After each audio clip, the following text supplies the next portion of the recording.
प्यारे बच्चों, कोविड-19 के कारण आप सभी अपने अपने घरों में रहकर ही अपनी पढ़ाई कर रहे हैं। ऐसे समय में आप अपनी पढ़ाई को रोचक तरीके से सीख समझ सकें, इसके लिए झारखंड सरकार द्वारा प्रस्तुत किया जा रहा है हमारा दूरदर्शन हमारा विद्यालय कार्यक्रम। इसके माध्यम से आप प्रत्येक दिन सोमवार से शुक्रवार तक पूर्वाह्न 10 से 12 तथा अपराह्न 1 से 2 बजे तक अपनी अपनी कक्षाओं के अनुरूप कार्यक्रम देख सकेंगे। अब पढ़ाई नहीं रुकेगी। स्कूली शिक्षा एवं साक्षरता विभाग झारखंड।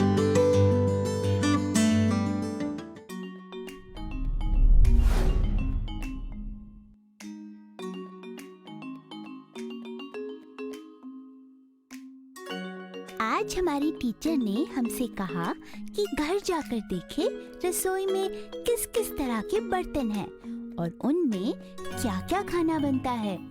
आप मुझे बताओगी?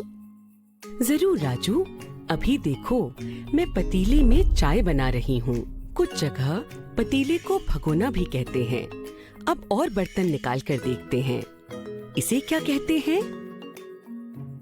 कढ़ाई। सही, इसे मैं तलने और सब्जियां पकाने के लिए इस्तेमाल करती हूँ। ये है तवा, इस पर रोटी, पराठा, चीला और डोसा भी बन जाता है। ये है प्रेशर कुकर, चावल, दाल, खिचड़ी जैसी चीजें कुकर में बनती हैं। और ये है अलग अलग तरह की कड़छियाँ। माँ, क्या ये सब बर्तन धातुओं के बने होते हैं? हाँ राजू, बर्तन लोहे के, तांबे के या अन्य धातुओं के भी हो सकते हैं। आजकल हम स्टील के बर्तनों में खाना खाते हैं, जो कि धातुओं के मिश्रण से बनते हैं। खाना पकाया जाता है गैस पर। ये देखो एलपीजी सिलेंडर, जिससे यह चूल्हा जलता है। और भी बहुत तरह के चूल्हे होते हैं जिन पर खाना पकाया जा सकता है। माँ, हमारी मैडम ने सोलर कुकर के बारे में भी बताया था। इसमें खाना सूरज की ऊर्जा से बनता है। ठीक कहा राजू। सोलर कुकर खाना पकाने का एक इको फ्रेंडली तरीका है। यह सूर्य की ऊर्जा को कैद करता है, जिससे खाना पकता है। सौर ऊर्जा को जब ईंधन की तरह इस्तेमाल करते हैं, तो प्रकृति को कोई नुकसान नहीं पहुंचता। चलो राजू, अब एक सवाल तुम्हारे लिए। सब तरह का खाना पकाया नहीं जाता। क्या तुम कुछ ऐसी चीजें बता सकते हो जो हम बिना पकाए खाते हैं? हाँ माँ, हम फल और कुछ सब्जियाँ कच्ची ही खाते हैं। सलाद कच्ची खाई जाती है। अरे, हम चने, मूंगफली और मुरमुरे भी तो कच्चे ही खाते हैं। सही कहा। चने और मूंगफली भून के खाने में भी मजा आता है। कुछ चीजें ऐसी होती हैं जो पकाकर और कच्ची दोनों तरह से खाई जाती हैं, जैसे गाजर। गाजर को हम सलाद में कच्चा भी खाते हैं और उसकी सब्जी भी बनाई जाती है। हर तरह का खाना बनाने के पीछे एक प्रक्रिया होती है। मैं तुम्हें बताती हूँ कि रोटी कैसे बनाई जाती है। सबसे पहले हम आटे में पानी मिलाकर गूंथते हैं। फिर उसको गोलियों में तोड़ा जाता है। आटे की गोलियों को फिर चकला बेलन की सहायता से गोल आकार में बेला जाता है। इनको फिर गरम तवे पर डालकर सेका जाता है। कभी कभी रोटियों को तवे से हटाकर सीधे आग पर भी सेका जाता है। ऐसे बनती हैं गर्मा-गर्म फूली हुई रोटियां। ये तो बहुत मुश्किल काम लगता है। माँ, क्या मैं भी आपकी कुछ बनाने में मदद कर सकता हूँ? राजू, बच्चों को रसोई में बहुत ध्यान से रहना चाहिए। किसी बड़े के बिना खुद प्रयोग नहीं करने चाहिए, क्योंकि चूल्हे और आग से जलने का खतरा होता है। हाँ, मगर हम बिना चूल्हे को इस्तेमाल किए भी कुछ चीजें बना सकते हैं। जैसे? नींबू पानी। कितना आसान है इसको बनाना। पहले एक गिलास ले आओ। अब इस गिलास में पानी डालकर नींबू निचोड़ो। ध्यान रखना कि नींबू का बीज साथ न आ जाए। फिर इसमें नमक या शक्कर जैसा जिसको पसंद हो घोल दो। लो, हो गया नींबू पानी तैयार। ये कितना स्वादिष्ट है माँ। मैं और भी चीजें बनाना सीखना चाहूँगा और आपकी रसोई में मदद भी करूँगा। शुक्रिया राजू। अच्छा, अब बताओ तुमने आज क्या क्या सीखा? मैंने जाना कि खाना अलग अलग तरह के बर्तनों में बनाया जाता है, जैसे कढ़ाई, तवा आदि। ये बर्तन अलग अलग धातुओं से बने होते हैं। हमारे घर में खाना एलपीजी सिलेंडर वाले चूल्हे पर बनता है, पर और भी तरह के चूल्हे होते हैं, जैसे सोलर कुकर। कुछ चीजें पकाई जाती है और कुछ कच्ची खाई जाती है। आज मैंने सीखा कि रोटी कैसे बनाई जाती है और खुद नींबू पानी बनाकर पिया। शाबाश राजू।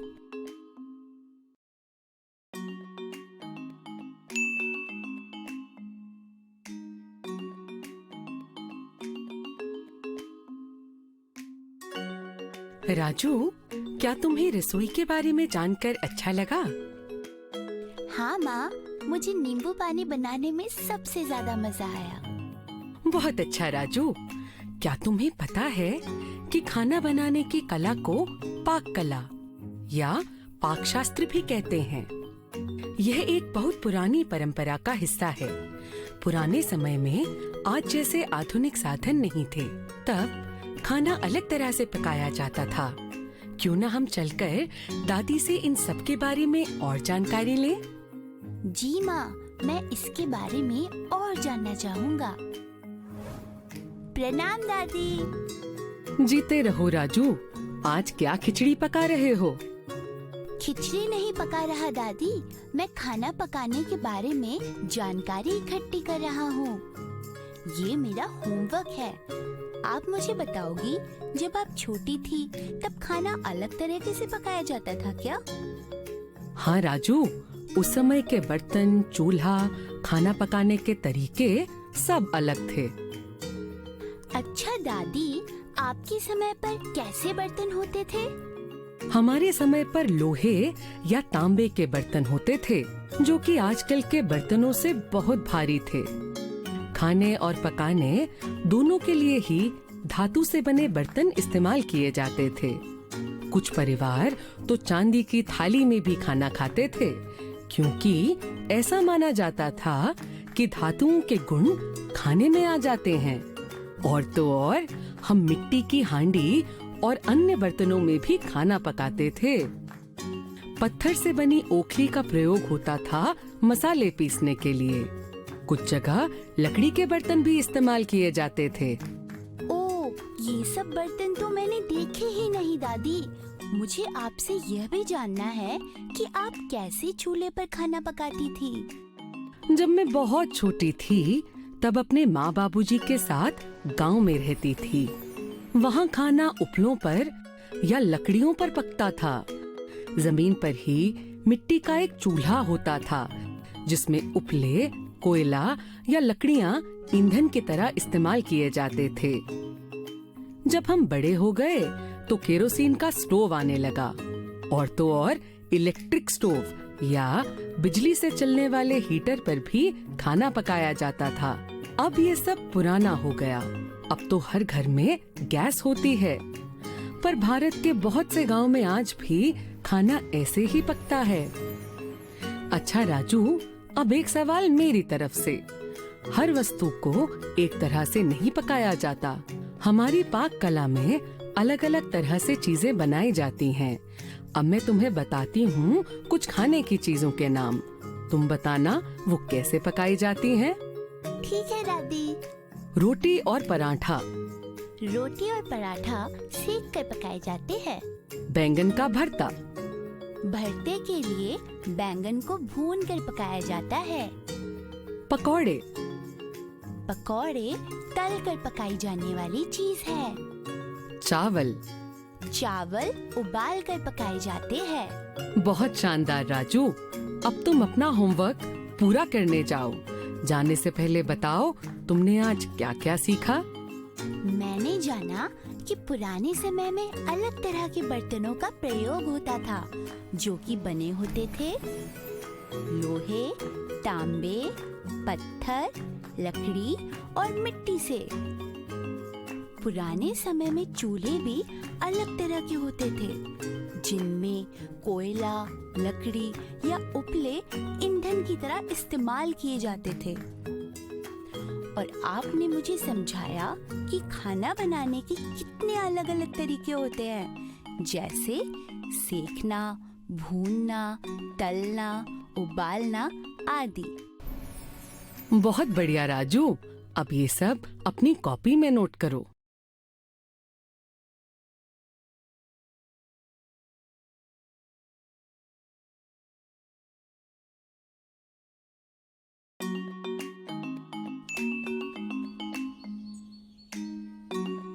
राजू सुबह सुबह जल्दी उठकर स्कूल के लिए तैयार हो गया। उसने नाश्ता किया और बाहर की ओर चल पड़ा। रोज सुबह वह अपने पिताजी के साथ गाड़ी से स्कूल जाता था। आज पिताजी कुछ परेशान थे। उन्होंने राजू से कहा, बेटा, हमारी कार खराब हो गई है। एक काम करते हैं, आज बस पकड़कर स्कूल चलते हैं। बस स्टॉप राजू के घर से कुछ दूर था। उन्होंने एक रिक्शा पकड़ा और बस स्टॉप पहुंच गए। फिर राजू और उसके पिताजी बस में चढ़े और राजू के स्कूल तक की टिकट खरीदी। राजू आज समय से पहले ही स्कूल पहुंच गया। वह हैरान था। अपनी कक्षा में पहुंचने पर उसने अपनी टीचर को सुबह की घटना के बारे में बताया। कैसे सुबह गाड़ी खराब हो गई थी और उसे बस लेकर स्कूल आना पड़ा। राजू ने कहा कि उसे बस में सफर करके खूब मजा आया। मुझे ये जानकर अच्छा लगा कि तुम्हें बस से सफर करने में मजा आया। चलो अपनी सीट पर बैठो। आज हम भी इससे मिलते जुलते विषय पर चर्चा करेंगे। बच्चों, आज हम बात करेंगे उन सभी साधनों की जो हमें यहाँ से वहाँ पहुँचाने में मदद करते हैं। अच्छा, मुझे बताओ, तुम सब स्कूल कैसे आते हो? मेरा घर पास में ही है। मैं अपनी मम्मी के साथ पैदल चलकर आता हूँ। मैं स्कूल बस में आती हूँ। मैं ऑटो में आता हूँ। और राजू अपने पिताजी के साथ गाड़ी में आता है। लेकिन आज गाड़ी खराब हो जाने की वजह से सार्वजनिक बस से आया। तुम किस वाहन में सफर करते हो, ये इस बात पर निर्भर करता है कि घर से स्कूल की दूरी कितनी है और हमारे शहर में किस प्रकार के वाहन चलते हैं। मीन्स ऑफ ट्रांसपोर्ट अर्थात यातायात के साधन 3 प्रकार के होते हैं: भूमिगत, जलीय और वायु मार्ग। भूमिगत साधनों में सड़क और रेल यातायात दोनों आते हैं। मैडम, पुराने समय में तो इतने साधन नहीं थे। तब मनुष्य क्या हर जगह चलकर जाते थे? बहुत अच्छा सवाल। आदिकाल में आज जैसी कार, बस और ऑटो तो थे नहीं। तब छोटी दूरियां पूरी करने में भी बहुत समय लग जाता था। तब मनुष्य जानवरों को साधन की तरह इस्तेमाल करते थे। घोड़े, हाथी, ऊंट, इन सब की सवारी करके दूरियां नापते थे। आज भी इन जानवरों का इस्तेमाल यहाँ से वहाँ जाने के लिए होता है। सभ्यता जैसे जैसे आगे बढ़ी, नए आविष्कारों के साथ नए वाहन भी बनाए गए। सबसे पहला और जरूरी आविष्कार था पहिया। बच्चों, क्या तुम कुछ दुपहिया वाहनों के नाम बता सकते हो? Cycle, scooter. और 3 पहियों वाले वाहन के? Rickshaw, auto. 4 पहियों वाले वाहन के? गाड़ी, बैलगाड़ी। और 4 से अधिक? बस, ट्रक, रेलगाड़ी। अच्छा बच्चों, क्या बिना पहियों वाले वाहन भी होते हैं? नाव। बिल्कुल सही। पानी पर चलने वाली नाव के पहिए थोड़ी ही होते हैं। एक बात और, वाहन अलग प्रकार के ईंधन पर चलते हैं। कुछ वाहन जैसे स्कूटर, कार, ट्रक चलते हैं गैस, पेट्रोल या डीजल पर। कुछ वाहन जैसे मेट्रो रेल बिजली से चलते हैं। कुछ वाहन जैसे बैलगाड़ी, टांगा आदि को जानवर खींचते हैं और कुछ जैसे रिक्शा मनुष्य चलाते हैं। चलो अब एक सवाल तुम्हारे लिए। वाहनों का इस्तेमाल सिर्फ मनुष्यों को यहाँ से वहाँ पहुँचाने के लिए होता है? नहीं मैडम, वाहनों का इस्तेमाल सामान के यातायात के लिए भी होता है। इसका एक उदाहरण है मालगाड़ी। बिल्कुल सही। इस तरह के वाहनों के और उदाहरण हैं ठेला, ट्रक आदि। कुछ वाहन जैसे कि ट्रैक्टर खेतीबाड़ी में मदद करते हैं और कुछ वाहनों को हम आपातकाल वाहन कहते हैं। यह आपातकालीन स्थिति में मदद करते हैं।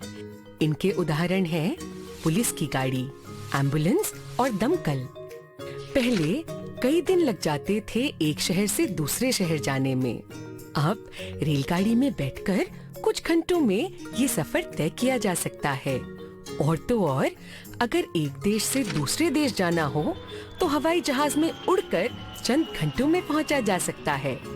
नदी पार करने के लिए नाव और समंदर पार करने के लिए पानी का जहाज। कितने सारे वाहन हैं यातायात की जरूरतों को पूरी करने के लिए। अब कौन बताएगा कि हमने क्या क्या पढ़ा? मैडम, आज हमने जाना यातायात के साधनों के बारे में। हमने जाना कि आज के वाहन पुराने समय से कैसे अलग है। हमने अलग अलग पहियों की मात्रा वाले वाहनों के नाम पूछे और आपने हमें बताया वाहन किन अलग अलग ईंधनों पर चलते हैं। अंत में हमने बात करी उन वाहनों के बारे में जो आपातकालीन स्थिति में, खेती-बाड़ी में और वस्तुओं के आवागमन में मदद करती है। बहुत बढ़िया राजू। कल मिलते हैं बच्चों। Bye bye.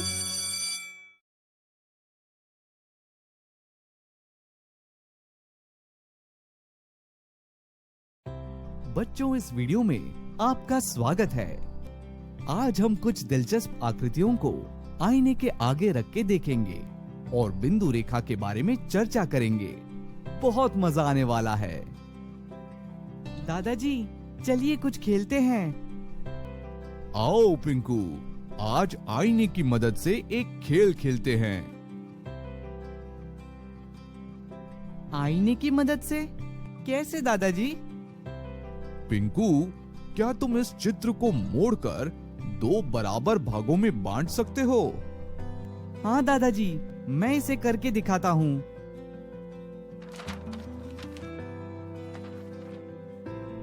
वाह पिंकू, तुमने तो इसे सही तरीके से मोड़ दिया है। अब इस कागज को खोलो और बताओ कि क्या मोड़ने के कारण कोई रेखा बनती दिख रही है? हाँ दादाजी, और ये रेखा तो इस अक्षर को दो आधे आधे भागों में बांट रही है। ये तुम्हें कैसे पता चला? दादाजी, ये तो बहुत आसान है। इसी रेखा के सहारे तो हमने इस चित्र को मोड़ा था और ये बिल्कुल आधा आधा दिख रहा था। बाएं वाले आधे भाग ने दाएं वाले आधे भाग को पूरी तरह से ढक दिया है। शाबाश पिंकू। अब जरा इस आईने को इस बिंदु रेखा पर रखो और देखो कि क्या होता है। अरे वाह दादाजी, ये चित्र तो पूरी हो गई। अब मुझे इसमें पूरा अक्षर ए दिख रहा है। दादाजी, ये तो बहुत ही मजेदार है। अब मैं इस अक्षर को भी इसी तरह से मोड़कर आईने में देखता हूँ। दादाजी, ये तो चमत्कार हो गया। अब ये दो बराबर आधे आधे भागों में बंट चुका है। नीचे वाले आधे भाग ने ऊपर वाले आधे भाग को पूरी तरह से ढक दिया है। अब इस बिंदु रेखा पर आईना रख के देखो। इस रेखा के साथ एक आईना रखने पर मुझे पूरा चित्र भी दिख रहा है। अच्छा, अब इस तितली के चित्र को देखो। क्या तुम इस चित्र को आधे भाग में बांट सकते हो? हाँ दादाजी, इस प्रकार से।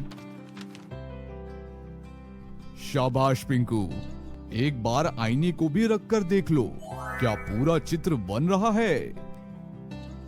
हाँ दादाजी, आईने को रखते ही मुझे पूरा चित्र दिख गया।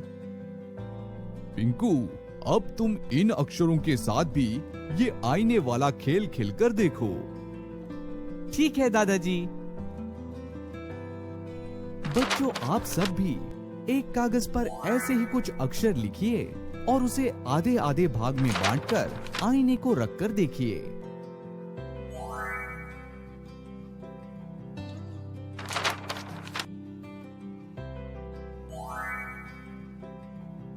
प्यारे बच्चों, आईने वाले खेल में आपको मजा तो बहुत आया होगा और बहुत कुछ सीखने को भी मिला होगा।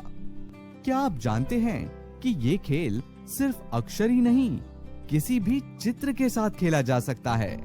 और बच्चों, आईने पर बनने वाले चित्र को हम दर्पण प्रतिबिंब भी बोलते हैं, और वो रेखा जो किसी चित्र को दो बराबर भागों में बांटता है उसे बिंदु रेखा बोलते हैं। अगली वीडियो में हम ये खेल और भी मजेदार चित्रों के साथ खेलकर देखेंगे। मिलते हैं अगली वीडियो में। धन्यवाद। बच्चों, इस वीडियो में आपका स्वागत है। अभी तक हमने बिंदु रेखा पर आईने को रखकर कई चित्रों को आईने में देखा। इस वीडियो में हम ऐसे और अन्य उदाहरण देखेंगे। अरे पिंकू, तुम तो आईने के साथ खेलने लग गए। आओ, इस चित्र को ध्यान से देखो और बताओ कि इस पे आईना कहाँ रखा जाए कि आईने पर ये फूल पूरा दिखाई दे। दादाजी, इसके लिए हम आईने को इस रेखा के साथ साथ रखेंगे और ये कुछ ऐसा दिखेगा। पिंकू देखो, क्या ये चित्र इस कागज में बने चित्र के जैसा दिख रहा है? हाँ दादाजी। पिंकू, इस कागज को ध्यान से देखो और सोचो कि आईने को और किस स्थान पर रखा जाए कि आधा फूल आईने में बन जाए। बच्चों, आप भी सोचिए और ढूंढिए।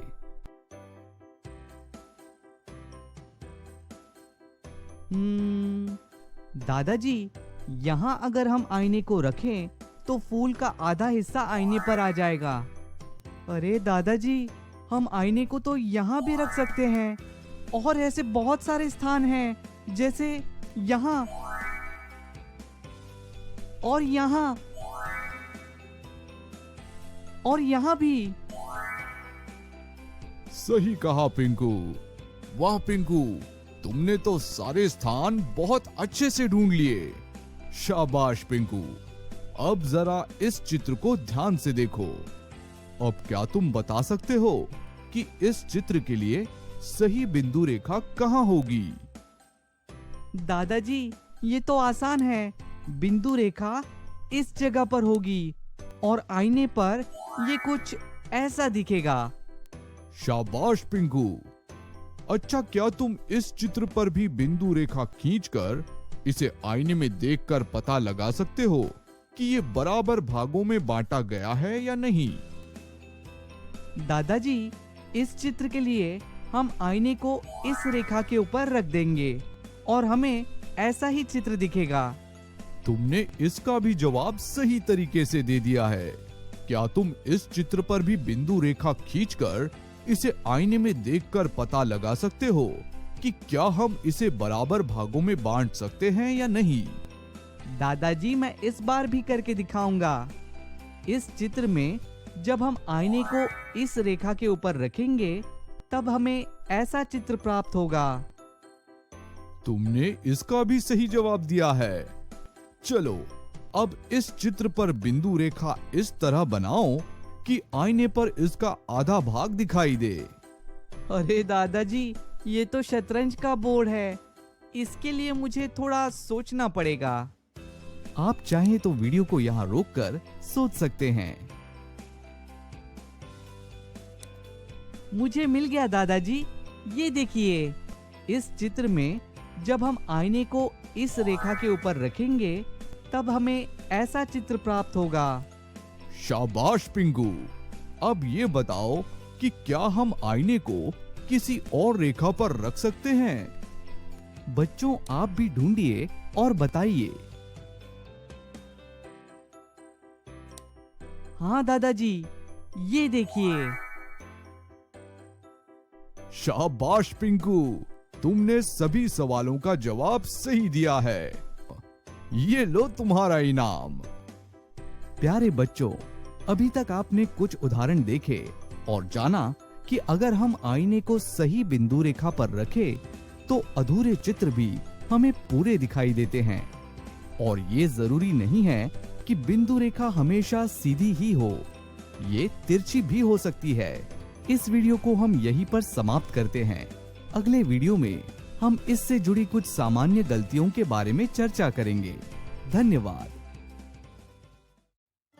दोस्तों, इस वीडियो में आपका स्वागत है।